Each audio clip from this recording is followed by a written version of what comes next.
Hello, everyone. Welcome back to another episode of George Reviews.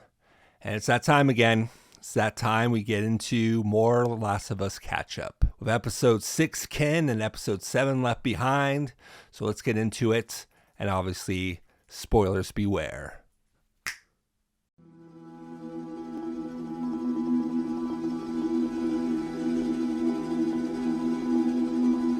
Let's start with episode 6 entitled Ken, and this was a very emotionally charged episode.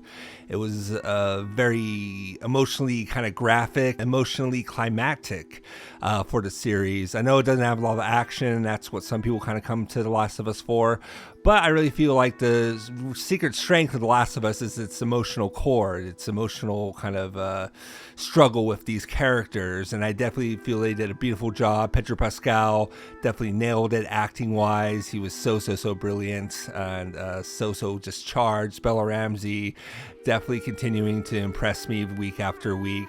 Her performances are just getting better and better and better. Although this episode did feel a bit rushed, I feel that it was definitely one of the more stronger performance type episodes. It really gives you a lot of great emotional performance within the episode. I really enjoyed every moment of that. So let's get into the episode. We saw up at this random house of this old couple featuring the great Graham Greene, who you might know from the film Wind River. This episode definitely had a very Wind River kind of feel to it. So I don't know if that was intentional casting, but they did a good job of doing that. And so Joel is looking for Tommy. It's been 3 months later since the tragic incident of Henry and Sam, and so they've had time to process this. They've had time to take it all in, and there's no need for exposition. We need to talk about Henry and Sam. Please get straight into the journey that they're on with trying to find Tommy and the Fireflies. And this couple, while charming and funny, definitely gives dour news to Joel that, you know, anything far west is danger, and that people don't really come back, and that his brother Tommy is probably dead, which kind of sets off a panic attack within Joel right after they leave the house. And, you know, it's definitely kind of everything's kind of sinking in for Joel, which I thought was a really great move on the episode's part, to kind of show him kind of dealing with stressing around the environment. And it was just really tense and shocking, and just really pulled off well. And so Joel and Ellie kind of stop and have a little camp out at night. The just beautiful scenery. This episode is filled with such beautiful scenery. I loved every minute of all the cinematography. I know I don't say that enough, but the cinematography was just nothing short of amazing. All the sights, all the landscapes, everything, the vistas, everything was just perfectly beautifully shot, and, you know, kudos to the, you know, cinematographer and the direction and everything. It's just such beautiful scenery throughout. And we get more good conversation between Joel and Ellie of what they would like to do, you know, after all this is over, if they survive and everything. And, you know, Joel admits he'd like to raise a farm of sheep, you know, live kind of a quiet, simple life, which is probably most you can kind of hope for in these circumstances of this apocalyptic kind of doom that our characters are finding themselves in. So next day, our characters kind of journey towards west to try to find Tommy, and they're kind of ambushed by these people on horseback and trying to figure out if they're infected or not, if they want to bring them back to their camp. And they bring a dog out to kind of sniff out anyone who is infected. And of course, this brings another kind of panic to Joel, that he's just very unsure if they're going to find anything within Ellie. And of course, they don't find anything, and they kind of go into their camps in Jackson. This is a really beautiful moment where Joel and Tommy reunite, and it's very heartwarming and very special. And we get good scenery of Jackson. We get to kind of take in the town. This was like so much like the game, and once in the games, once you get into Jackson, and once you kind of get into the atmosphere of it, the town, they just did a brilliant job at the production design, on set design, on everything, to make Jackson kind of come alive. And I felt like I was transported into the game when you spend actual time in Jackson, which was just very kind of surreal, but also very just beautiful. You know, this shows this beauty to look at, to kind of take in, to get in the atmosphere. And it was just a sight of beauty. And of course, we get the introduction of Maria, Tommy's now wife. And of course, this is kind of a shock and surprise to Joel. And he doesn't really know what to really make of it. And it's just a shock. And this kind of explores the rift between Joel and Tommy, how Tommy was kind of MIA to Joel for so many months and so much period of time. He was off the radio, so he couldn't get in touch with him. And so this brings in kind of a rift between them. He wants him to go to this university. And so Tommy's reluctant. He is going to be a father. Of course, that is revealed. And this kind of sets off something within Joel. Kind of sad of his own loss with Sarah. And it just, kind of explores this rift between the two brothers. We get some time spent with Ellie and Maria, and it's revealed to Ellie about Sarah. Joel had a daughter, and this brings up some things with her. She feels she knows Joel. She feels like she really trusts him and relies on him maybe too much to the point of defending him, where it'll kind of blow up in her face a little bit later in the episode. And after a movie night, Tommy kind of goes back to Joel, and they kind of have an understanding. And this is where Pedro Pascal just lets it like all out, like all the vulnerability that's been building up within Joel is just coming out. And it's such a beautiful scene. It is such a magnificent, beautiful moment between Joel and Tommy, and Joel, not sure how he can go on. He feels weak. He feels almost redundant to the point where he feels like he can't take care of Ellie. He feels like he's going to get her killed, and he's surprised he hasn't already. And so this is just such a beautiful, vulnerable moment. And, all the awards to Pedro Pascal for this, because he's just doing a brilliant job week after week, as is Bella Ramsey. But special shout out to Pedro for this scene. It's just such a beautiful sequence. And then Joel and Ellie are kind of confronted with each other. Ellie obviously overheard the conversation he had with Tommy, and she definitely name drops Sarah, his daughter, and that's, not a smart thing to do with Joel. He definitely shuts it down immediately. This is very similar to the scene in the game, maybe even more, not like Rush, but just more kind of, not even stagnant, just more cold. I'd say colder than the actual game. There's not much said with this mention of Sarah, but he just says don't, stop. Very understood in his facial expression. This is where Pedro Pascal's really felt the most Joel from the game to me. He's definitely taking his and making his own of the character, and he's been doing a great job. But that moment is where I really kind of saw him as Joel from the game, and I just got chills all over. I felt like I was playing the game in that exact same cutscene. It was just amazing. Then the next day, Tommy goes along and feels like he needs to do right by his brother and takes Ellie, but Joel kind of shows up at the stables and gives Ellie a choice, and she chooses him right away because she trusts him, she relies on him. And so the two kind of go off, and they kind of have bonding moments. Another just great bonding moments within the show. Joel takes her on a shooting lesson. We get to the university, very much like the game. It was definitely kind of shot similar to the game. We see the monkeys, like we do in the game as well. And you can see that it's been abandoned, and hope is probably lost, but they're trying to find something that will lead them to the Fireflies, a note or some sort of direction or tape recording or something. But then they're interrupted by more raiders or hunters or whatever you want to call them. They rush out of the university, and one of the raiders spots Joel, and they two have a fight, and Joel pretty much breaks his neck. This is some of the brutal fighting I feel like the series is missing from the game, but I thought this was a really brilliant, brutal kind of fight. Then it's revealed that the raider had a bat, and the edge of the bat stabs Joel, and he takes it out, and he's been stabbed. And this is, I guess, a bit more realistic of a wound than in the game. Spoilers for the game, Joel falls off kind of a ledge, and it gets impaled by a rusty bar or something to like that. A very deathly injury, and so I think this with this kind of injury is more likely to to not die, I guess, so to speak.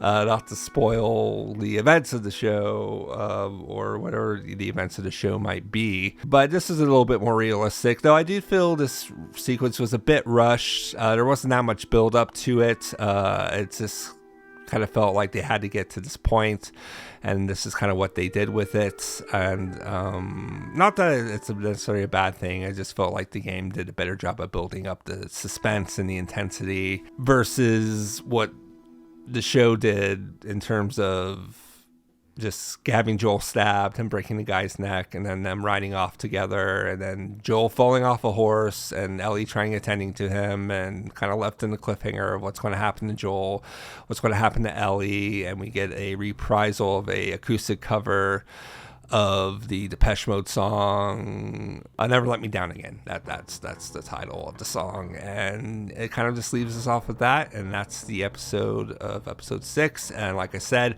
very emotionally charged episode. I loved pretty much everything about it. Not as good as episode 5. I still think episode 5 is still my favorite out of the 7 that we've gotten, but this was a very, very well done, well crafted type of episode that I really enjoyed the hell out of. And emotional performances all around kind of build it up. As rushed as I feel the end sequence is, definitely just stands on its own as a really great episode, and so I can't gush about it enough. But then we followed up with episode 7 entitled Left Behind.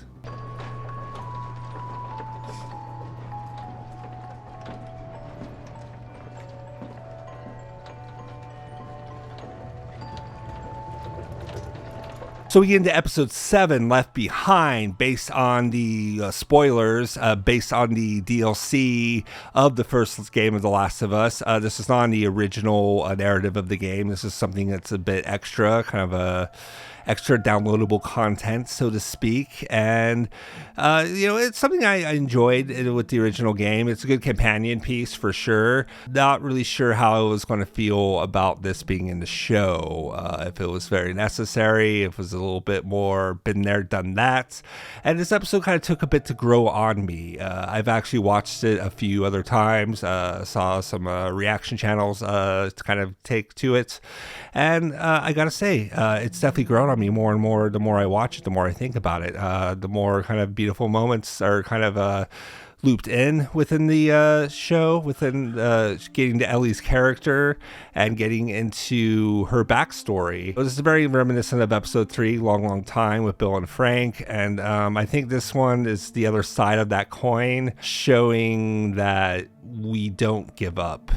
We don't give up that easily in terms of surviving this gruesome apocalypse, and the terrible notion of how Ellie got bit, and her friend introduced in this episode, Riley, as they go off into the abandoned mall and have fun time with video games, with spooky masks and photo booth fun and merry-go-round. I thought this episode was kind of packed in, very more kind of slower of a burn, even to the slower episodes of this season. And it was quite magical after watching it and rewatching it, and not really sure, kind of feeling, it was good, but I kind of want to get to the rest of the story with Joel and Ellie. And so this kind of slowed things down a bit. Not that it's necessarily a bad thing. It's not a bad episode, in any sense of the word. We get Storm Reed as Riley, and she did a fantastic job. I was a little bit nervous when I heard Storm Reed was going to be playing Riley, just because I know that she's in A Wrinkle in Time, which is not a good movie whatsoever, and I was just a little bit nervous. Not to say that she's not a capable actress, it's really all in the direction anyways. And I think she did a fantastic job as Riley. She, her and Bella Ramsey have amazing chemistry with one another. And it was, all in all, it was a pretty fantastic episode. Not my favorite of the season. It was definitely a lot of fun. It's just an episode I don't really have much to say about, I mean, I love the performances. I love the emotions and the nuances with the characters, how much of a, crush Ellie has on Riley and how she kind of looks up to her. And we get into the like 4 wonders in the mall, very cute seeing Ellie on an escalator for the first time. It's going to merry-go-round, getting a remnant rendition of a music box version of that Cure song, and I can't think of the name of it, but definitely a very magical moment, kind of slow, silent moments. And of course we get the photo booth, which was really kind of cute. I mean, who hasn't felt like a young kid being romantic in a photo booth with someone, whether it be a friend, platonic, or something more. And so that was another beautiful moment. And the scene with Mortal Kombat 2, Mortal Kombat 2, anyone who grew up in the 90s, so that's a very big staple of a fighting game. And in the game, and I know a lot of people don't like to spoil things in the game, but I like to compare. So hopefully that doesn't persuade people from watching. Hopefully it will get you to want to actually play the game. It's a little bit different. The video game, the arcade, the consoles, machines tend to work. And so Riley kind of has Ellie close her eyes and just like imagine what it's like to describing everything to her and getting her to kind of visualize everything. And that's something they did in the second game, something I will not say, but it's something similar in the second game, and I hope they kind of play it that way in the second season when we get to it. Hopefully they are somewhat it's just as faithful to the second game as they are with the first game in this season, but I digress.